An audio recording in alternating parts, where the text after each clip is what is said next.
بسم اللہ الرحمن الرحیم۔ اللہم صلی علی محمد و آل محمد۔ امام حسین علیہ السلام نے دعا فرمائی۔ آپ نے فرمایا، بار الہا تو بڑا ہی بلند و بالا ہے، تسبیح و تقدیس کا منتہا ہے، تیری سبھی صفات بے مثال،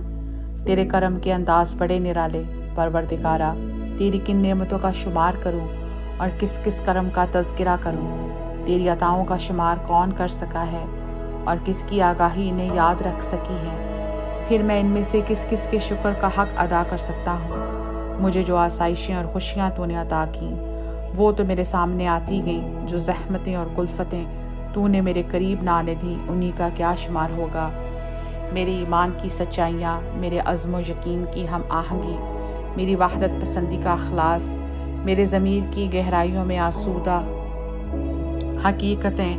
میری نگاہوں کی روشنی کے سوتے، میری پیشانی پر ابھرتے ہوئے آثار،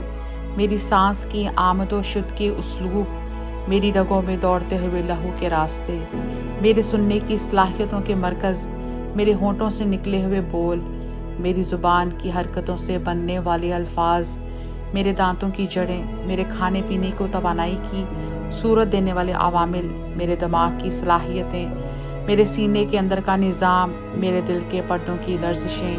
میرے پہلوؤں کی یکسانی، میرا گوشت، میرا خون، میرا چہرہ، میرے اعصاب، میری ہڈیاں، میری رگ و پے، میری نیند، میری بیداری، میری حرکت، میرا سکون، میرا رکوع، میرے سجدے، میں سب کی قسم کھا کر کہتا ہوں کہ زمانہ جب سے جب تک ہے سارا میری دسترس میں آ جائے اور میرے جینے کی عمر ازل سے ابد تک ہو، پھر تیری کسی ایک بھی نعمت کا شکر ادا کرنا چاہوں تو اے اللہ نہیں کر سکوں گا۔ ہاں، مگر پھر تیرے ہی اس احسان و کرم کے ساتھ جو ہر لحظہ تیرا ایک اور شکر مجھ پر واجب کرتا جائے گا، اور اگر ہزار خواہش کے باوجود میں اور تیری مخلوق کے سارے شمار کنندے تیری ثنا کرنا چاہیں جو تیرے انعامات کے شایع ہو، تو نہ تیری نعمتوں کا شمار کر سکیں، نہ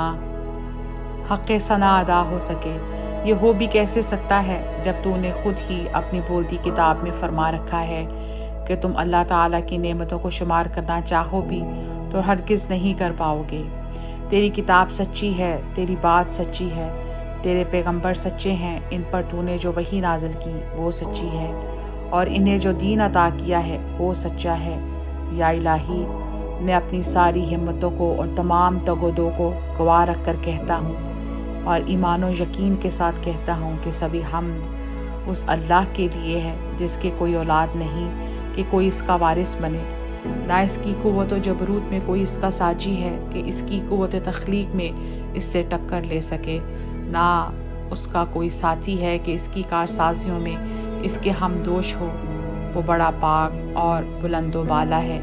بے ہمتا ہے۔ کونین میں اس کے سوا بھی اگر کوئی خدا ہوتے تو یہ سارا نظم ہست و بود تہس نہس ہو کر رہ جاتا اور یہ زمین و آسمان